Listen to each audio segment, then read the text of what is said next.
laissez pas dompter par la rumeur. Informez-vous. Chaque jour, des journalistes traquent l'info. Leur mission, être là, au meilleur endroit et au meilleur moment, afin de vous livrer toute l'actualité.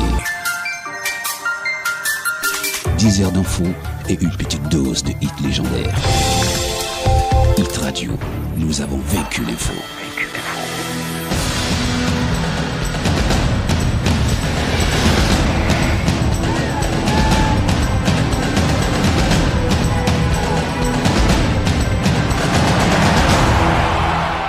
Salut à tous, bienvenue dans votre émission Entretien Plus de Foot sur votre site d'information. Ce jour, nous recevons Joseph-Antoine Bell qui est notre invité. Joseph-Antoine Bell, bonjour et merci d'avoir accepté de nous accueillir ici chez vous. Bonjour Michel Ateba, et en vous accueillant, j'accueille tous ceux qui vous regardent. Vous êtes actuellement une ancienne gloire du football camerounais, lion indomptable. Vous avez commencé votre carrière au Cameroun, mais je le disais tout à l'heure en off, lorsque j'ai préparé mon émission, je me suis rendu compte qu'il n'est mentionné, dans mes archives, je n'ai que vu Union de Douala et Prisons de Buea. Oui, mais je pense que vous avez des archives incomplètes. Ça, c'est pas quelque chose de rare au Cameroun, d'autant que l'écriture est un problème pour nous, la lecture aussi, et donc fatalement ça donne des archives incomplètes. Mais j'ai commencé à Éclair de Douala qui n'existe plus, et j'ai joué à Oryx de Douala, et donc si quelqu'un n'a pas mentionné ça, je me chargerai de le lui rappeler, de la même manière que plus tard, lorsque on dit où est-ce que j'ai joué et qu'en France on cite Marseille ou Saint-Étienne et qu'on oublie Toulon, je rappelle quand même que j'ai joué à Toulon parce que ça peut être le moins connu des clubs, mais il a ses propres supporters. Et puis, c'est qu'il ne faut jamais tordre le cou à la vérité, il faut rester collé à la vérité. J'ai joué à Toulon, donc il faut le dire si on veut retracer ma carrière. Très bien. Alors, je vais peut-être le relever en off. On en discutait aussi. Vous avez joué à Prison de Buea. Oui. Et là, je vais vous poser la question. C'était en tant que footballeur libre ou alors en tant que prisonnier? Et vous m'avez bien repris en off. Il n'existe pas de footballeur libre ou footballeur prisonnier. Si vous jouez au football, il faut que vous soyez libre. Tout à fait. Bon, donc c'est une hérésie et une marque d'ignorance. L'équipe ne s'appelait pas Prison de Buea. L'équipe avait un nom anglais. Prisons Social Club, qui dénote l'appartenance. Donc, club social de la prison de Buea. Club social, c'est-à-dire les œuvres sociales de la pénitentiaire de Buea. Voilà ce que ça veut dire. Tout à fait. Donc, vous ne pouvez pas venir et confondre Prison Social Club avec prisonnier de Buea. Voilà qui est donc bien clair. D'ailleurs, je vais vous dire, aujourd'hui c'est tellement loin de nous que peu de gens le savent. Mais quand je jouais à Prison de Buea, j'étais au lycée ici à Douala. Et donc je partais de Douala pour aller jouer à Prisons de Buea. D'accord. Alors, c'est donc bien dit, Joseph, je le disais, vous êtes une ancienne gloire, vous êtes 2 fois champion d'Afrique, 1984 et 1988. Alors, on va peut-être amorcer cette autre étape de notre entretien. C'est la récente actualité concernant les Lions indomptables du Cameroun qui sont engagés, c'est vrai, nous sommes pays organisateurs, on va en parler tout à l'heure, qui sont engagés au éliminatoire de la Coupe d'Afrique. Cette rencontre Cameroun-Malawi, je vous ai vu au stade à Yaoundé. Comment est-ce que vous l'avez trouvé en tant qu'ancienne gloire, entraîneur et même, disons, le manager sportif? Je pense que cette rencontre a simplement prouvé qu'il nous reste beaucoup de travail, mais fort heureusement, la CAN, c'est dans un petit peu moins d'un an. Et donc nous avons le temps. Mais il y a, à mon avis, beaucoup de travail avec cette équipe. La chance des encadreurs, j'espère qu'ils voient forcément comme moi, la chance qu'ils ont, c'est que les joueurs finalement individuellement ont de la qualité. Donc logiquement, quand les joueurs ont de la qualité individuellement, vous pouvez faire collectivement ce que vous voulez. Donc reste aujourd'hui construire quelque chose de collectif. Et ça, c'est pas toujours facile, mais c'est très important. C'est ce qui vous fait apprécier le jeu d'une équipe, c'est ce qui vous fait aimer une équipe et c'est ce qui vous garantit aussi plus facilement les victoires lorsque vous avez un collectif solide. Pour l'instant, le collectif est embryonnaire, reste à construire et en tant que Camerounais, je dirais, c'est pour ça qu'on a pris des entraîneurs de ce niveau pour voir ces choses et s'en occuper. Donc, Tout à fait. Alors Joseph, on va peut-être, avant d'aborder, n'est-ce pas, un autre pan de la question, parler de la situation actuelle du jeune gardien de but Fabrice Ondoa, champion d'Afrique, mais depuis l'arrivée du nouveau staff technique, il a été réduit comme deuxième gardien. Vous avez été gardien de but. Est-ce que vous aurez compris la situation de Fabrice Ondoa? Le football est quelque chose de particulier en ce sens que dans la vie, lorsque vous avez un diplôme de médecin, vous êtes médecin à vie. Lorsque vous êtes ingénieur, vous êtes ingénieur à vie. Lorsque vous êtes pharmacien à vie. Mais en football, lorsque vous êtes champion, vous êtes simplement ancien champion. C'est-à-dire que votre diplôme, vous le remettez en jeu le lendemain même du jour où vous l'avez gagné. Vous êtes champion d'Afrique, dès le lendemain, on commence à chercher le prochain champion. Vous remettre en cause. Donc, ça fait que personne ne peut se prévaloir d'un titre passé pour revendiquer un statut aujourd'hui. Aujourd'hui, le statut de titulaire, c'est ce que vous produisez aujourd'hui. Donc, je pense que Fabrice est bel et bien champion d'Afrique. Personne ne le lui conteste. D'ailleurs, le Cameroun lui doit beaucoup. Ses coéquipiers lui doivent beaucoup sur ce titre-là. Mais ensuite, moi, je ne suis pas là-bas. Donc, l'entraîneur qui les voit à l'entraînement tous les jours est amené à faire des choix. S'il a choisi Onana, je serais plus enclin à juger celui qu'on voit jouer qu'à essayer de se pencher sur le sort de celui... Vous aurez opéré les mêmes choix, Joseph? Non, je ne sais pas. Précisément, je vous la pose. Non, justement, je ne sais pas parce qu'on ne choisit pas les joueurs. Est-ce qu'on doit payer là le prix, on va dire quoi, du fait qu'il ne soit pas titulaire en club ou alors qu'il joue dans des championnats? Ça, c'est un préjugé. Non, c'est une question que je pose. Non, justement, je vous réponds. Je dis que lorsque vous partez de chez vous, il y a des préjugés. C'est-à-dire, il y en a un qui est titulaire dans une équipe de première division, un autre qui ne l'est peut-être pas. Donc, vous avez des préjugés. Mais ensuite, vous avez un jugement. Le jugement, c'est à l'entraînement, qu'est-ce que vous voyez? Voilà pourquoi je ne me permettrai pas de choisir les joueurs à la place de l'entraîneur. Même quand je joue le rôle de consultant, je ne rentre jamais dans l'effectif d'un entraîneur parce que je n'étais pas à l'entraînement. Je juge les joueurs qu'il nous a présentés sur le terrain et ce qu'ils font. Je ne me permettrai jamais de regretter l'absence ou la mise sur la touche d'un tel ou de tel autre parce que je ne sais pas très bien ce qu'ils ont produit à l'entraînement. Joseph, permettez peut-être que je continue à insister. Vous avez vécu cette, on va dire quoi, cette situation à l'équipe nationale entre vous et M. Thomas Nkono. Comment est-ce que les entraîneurs de l'époque arrivaient-ils à... Il n'y arrivait, je vous dirais déjà qu'il n'y arrivait pas, il ne le faisait pas bien. Donc, mais c'est exactement, vous savez, dans la vie, que vous le vouliez ou non, le mercredi va succéder au mardi. Vous n'avez rien fait pour ça.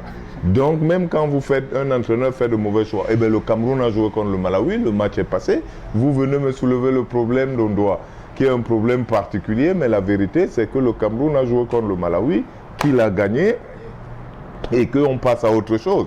Le Cameroun a joué, il a gagné son match 1-0 et puis voilà, c'est tout, on continue. Mais l'entraîneur choisit, et puis Ondoa n'était pas le seul remplaçant de ce match. Il y avait d'autres joueurs qui étaient remplaçants à ce match. pour lesquels personne ne se pose la question de pourquoi ils étaient remplaçants. Et peut-être une perche en ce qui concerne Idriss Carlos Kameni. Bon, qui était lui aussi remplaçant. Oui, sauf qu'il a vécu la rencontre dans les tribunes. Oui, il n'y avait que deux gardiens, mais peut-être un mot rapide, la situation de Idriss Carlos Kameni aussi. Non, je pense que il n'y a pas. Est-ce que ça ne vous gêne pas Il n'y a pas. Si ça me gêne, alors j'aligne une équipe avec 3 gardiens. C'est impossible. Donc vous comprenez que le problème est résolu. C'est la vie du foot. Très bien, on va à présent parler de la Coupe d'Afrique des Nations. Joseph-Antoine Bell, on vous a vu très actif. Quand je dis vous, une fois de plus, ce sont les anciennes gloires. Vous étiez récemment à Garoua et au sorti de là, on a cru entendre que vous lanciez un ultimatum à M. Hamad pour nous dire que on a cru. Et là, peut-être vous allez le corriger.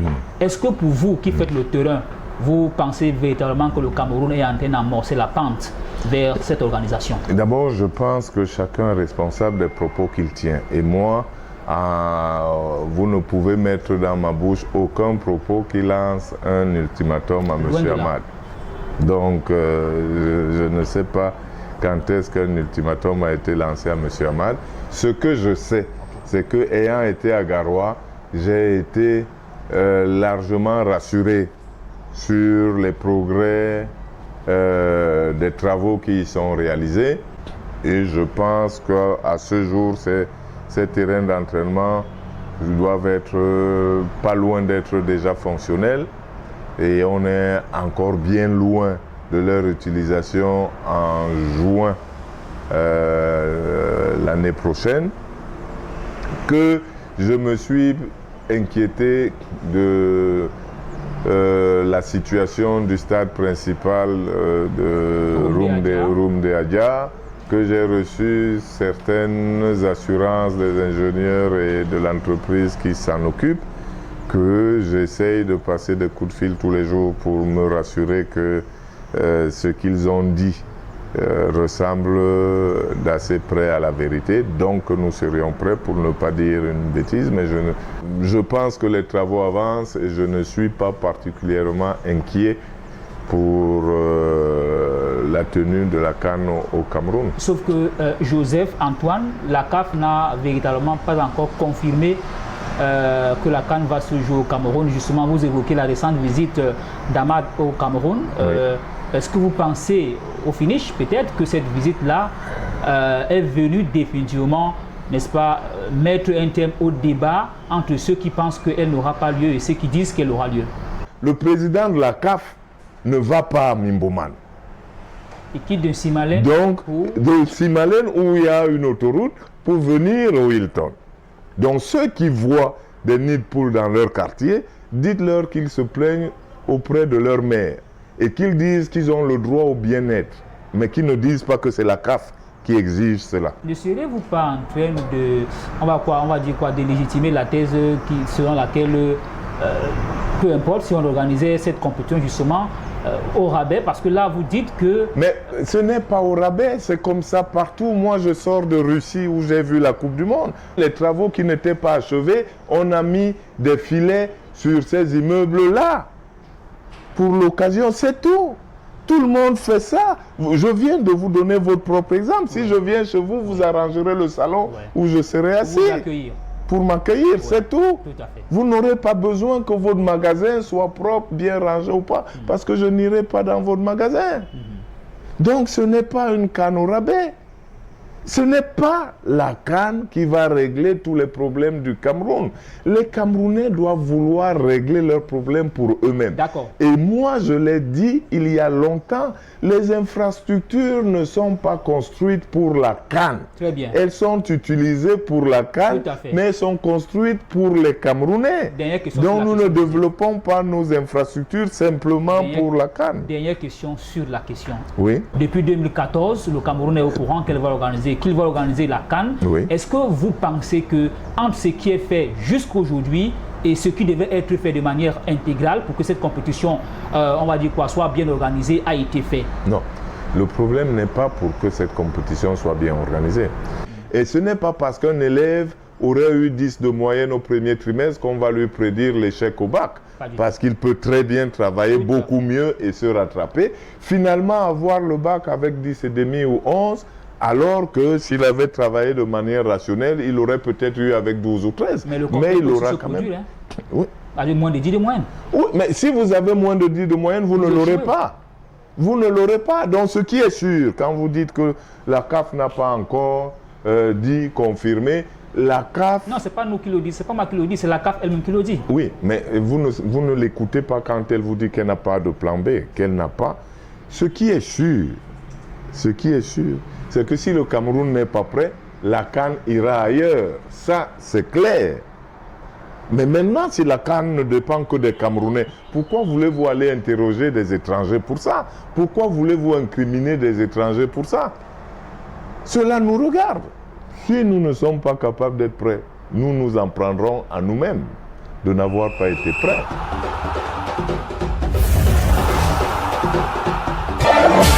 Hit Radio. Ne vous laissez pas dompter par la rumeur. Informez-vous. Chaque jour, des journalistes traquent l'info. Leur mission, être là, au meilleur endroit et au meilleur moment, afin de vous livrer toute l'actualité. 10 heures d'info et une petite dose de hits légendaires. Hit Radio. Nous avons vaincu l'info. Vous êtes toujours sur Plus de Foot. Notre invité, c'est Joseph Antoine Bell, ancienne gloire du football camerounais. C'est avec lui depuis quelques minutes que nous vous entretenons. Alors cette fois-ci, Joseph, on va parler de la crise qui secoue le football camerounais depuis 2013. Je parle notamment de la crise à la Fédération camerounaise de football, 2 comités de normalisation. Le premier du professeur Joseph Rona et le tout récent de Maître Dieudonné Api qui va rendre sa copie le 2 décembre prochain avec l'élection d'un nouveau bureau exécutif du comité justement exécutif de la Fédération camerounaise de football. Joseph Antoine, je vais aller droit au but. Serez-vous candidat? Vous devrez patienter comme tout le monde que je décide d'annoncer ma candidature ou non. Puisque tout le monde attend, ça veut dire que même si je ne suis pas candidat, il faudra que je vienne dire que je ne serai pas candidat. Je pose la question parce que le comité de normalisation vient de rendre justement, on va dire quoi, presque sa copie pour ce qui est des textes, des statuts et tout ce que cela comporte. L'Assemblée générale a eu lieu à Yaoundé, c'était le 10 octobre dernier. Peut-être la question, est-ce que vous êtes finalement satisfait ou alors vous dites ouf parce que tout est enfin revenu dans l'ordre pour ce qui est des textes et des statuts. Je commencerai par me permettre de vous rectifier un peu. Oui, allez-y. La crise n'est pas à la FECAFOOT depuis 2013 parce qu'il y aurait un comité de normalisation depuis 2013. D'accord. Le comité de normalisation précisément sanctionne une faillite. Ça veut donc dire qu'en réalité, la crise, elle est avant. Antérieure. Donc tout ce qui s'est passé avant est déjà à la crise. Et l'huissier du foot qu'est la FIFA ne vient intervenir finalement que à un moment donné pour dire à partir de maintenant on veut redresser. Donc le comité de normalisation 2013 c'est pour amorcer le redressement. Or s'il y a eu 2 comités de normalisation, cela non seulement prouve que le premier a échoué, mais cela prouve l'énormité du travail, puisque même le deuxième a mis du temps. Donc cela prouve que le travail qu'il y avait à faire était énorme. Cela prouve aussi autre chose que vous n'osez pas dire. Que moi qui vous disais depuis longtemps que nous ne sommes pas dans la bonne direction. Et à cette époque, on vous disait, il est aigri, il n'est jamais content, oh tout va bien, nous on avance, eux ce sont des passagers. Et voilà ce qu'on vous racontait.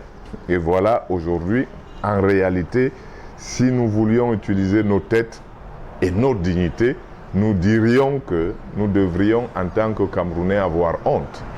Parce que un comité de normalisation signifie que vous avez fait faillite et que vous êtes des anormaux et on vient vous redresser. 2 comités de normalisation veulent dire que vous étiez dans les profondeurs des abîmes.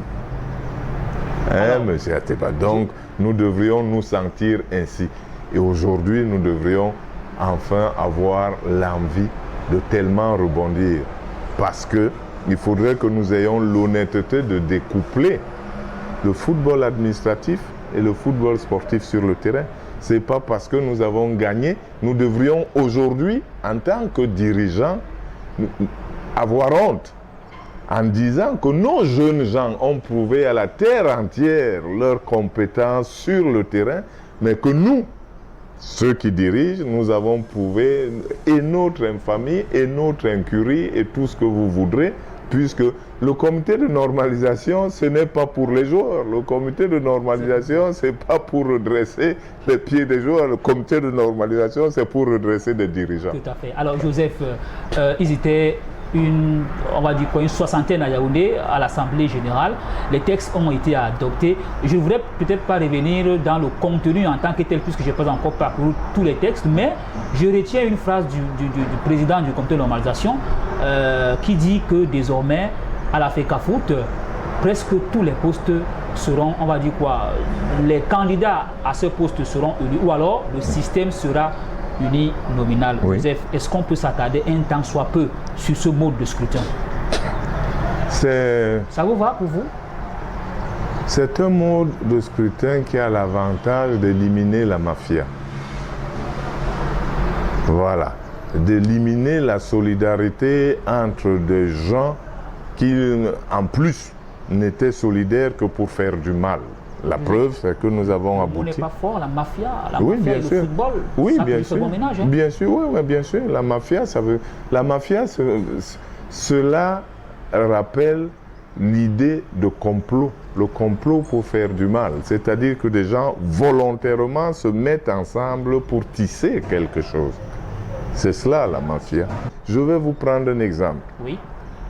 Le comité de normalisation de Joseph Owona était lui aussi une liste. Oui. Sauf que de cette liste-là, il y a quelqu'un qui s'appelle Emmanuel Ngassa-Api, qui à un moment a dit, moi, je me désolidarise de ce qui se passe. Mais le groupe a continué. Le groupe a continué et a échoué. Tout à fait. Ça veut donc dire que ce Emmanuel Ngassa-Api peut dire que cet échec, on ne peut pas me l'imputer. Ça, c'est vrai. Parce que j'ai dit à temps que nous n'étions pas dans la bonne direction et je me suis retiré. Il n'a pas seulement dit, mais il est allé jusqu'au bout de sa pensée en se retirant. Donc, si vous venez juger la normalisation, vous serez obligé de dire, sauf Ngassa-Api, qui n'est pas... S'ils avaient réussi, eh bien, vous auriez dit, ils ont réussi sans Ngassa. Voilà. Sans Ngassa-Api. Sans Ngassa-Api. Oui. Et là, ils ont échoué. Ah, mais Ngassa-Api n'en fait pas partie.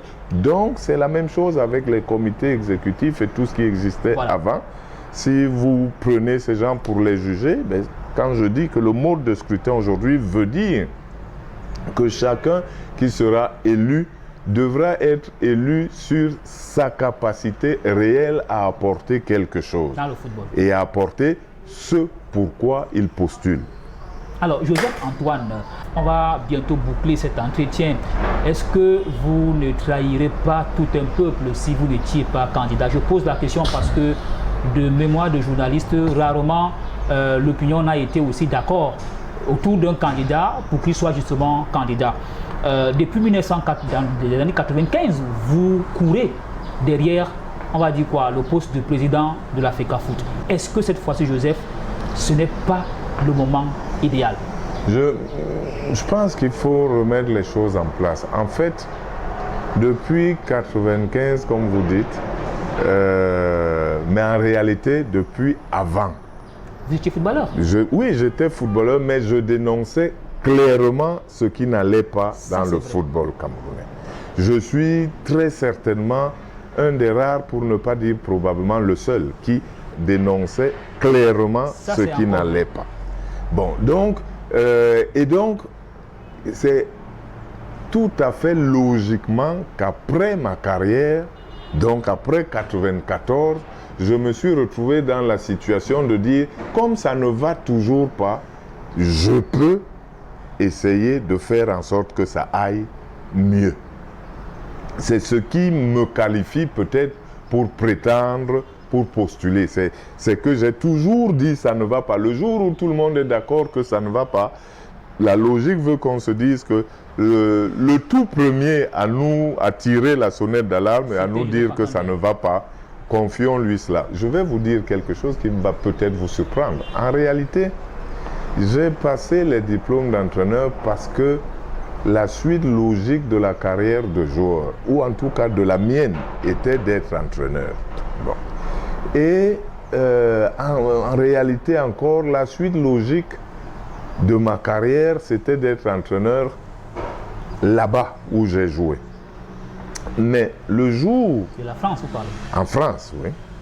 Le jour, un jour, pas le jour, un jour que je dirigeais une séance d'entraînement avec des cobayes qui s'appelaient Amoros, Gires, Leroux, Tigana, Fernandez, un monsieur qui était à côté et qui s'appelle Aimé Jacquet a dit lorsque je suis sorti de cette séance, le Cameroun a trouvé son sélectionneur. Évidemment, mes cobayes, donc mes Aimé Jacquet, amis, champion du monde en 98. 18, oui, nous sommes en 97, il n'est pas encore champion du monde. Merci. Il a dit ça, mais moi, il faisait partie de la direction technique nationale en France à cette époque. Et donc, quand il a dit ça, ça m'a fait tilt. J'ai trouvé que soit Aimé était raciste, soit Aimé était naïf. Et dans sa naïveté, venait de dire quelque chose de profond. Parce que je venais de citer mes cobayes, j'ai oublié de citer qu'il y avait aussi Safet Suzic, qui lui n'était pas français, qu'il y a eu aussi un Hongrois, Laszlo Bolosny, mais que personne n'a dit que la Hongrie a trouvé son sélectionneur et Bologna a entraîné en France. Que Safet Suzic, personne ne l'a renvoyé à sa Bosnie natale. Mais moi, on me renvoyait à mon Cameroun natal. Ça avait donc attiré pleinement mon attention que ça veut dire qu'on me dit qu'il n'y a pas assez de place. Je peux le comprendre ainsi. Mais on me dit peut-être aussi qu'il y a beaucoup trop d'aventuriers dans ton propre pays. Et toi, tu ne peux pas avoir ce niveau et venir ici encombrer la France alors que le Cameroun prend pour sélectionneur des aventuriers de passage. Moralité, je sais. Donc, moralité, j'ai compris qu'il me fallait m'intéresser à mon pays. Oui. On me renvoyait au travail qu'il y avait à faire dans mon pays. Tout à fait. Et donc, je ne pouvais pas me permettre de rester en France alors qu'il y a du travail dans mon pays. Or, nous étions dans un domaine particulier, c'est-à-dire, j'ai passé ma vie à défendre les couleurs du Cameroun, et s'il y a du travail dans mon pays, qui va le faire? Les Camerounais ont l'habitude de s'émerveiller devant ce qui est développé chez les autres. Ils oublient qu'il faut que chacun travaille chez soi. Donc, le Cameroun ne sera développé que grâce aux Camerounais. Voilà comment j'ai été amené à m'intéresser encore de plus près au football camerounais. M'intéressant au football camerounais, je me suis aperçu qu'on faisait des reproches qui, à mon sens, étaient déplacés. Je me suis rendu compte que ce que je connaissais de l'entraînement prouvait que on ne pouvait pas critiquer les entraîneurs camerounais dans la mesure où ils évoluaient dans un contexte où on ne sait pas quand le championnat commence, on ne sait pas quand il finit, on ne sait pas contre qui on joue, on ne sait pas quels sont les moyens dont on dispose. Bref, qu'on a un problème d'organisation.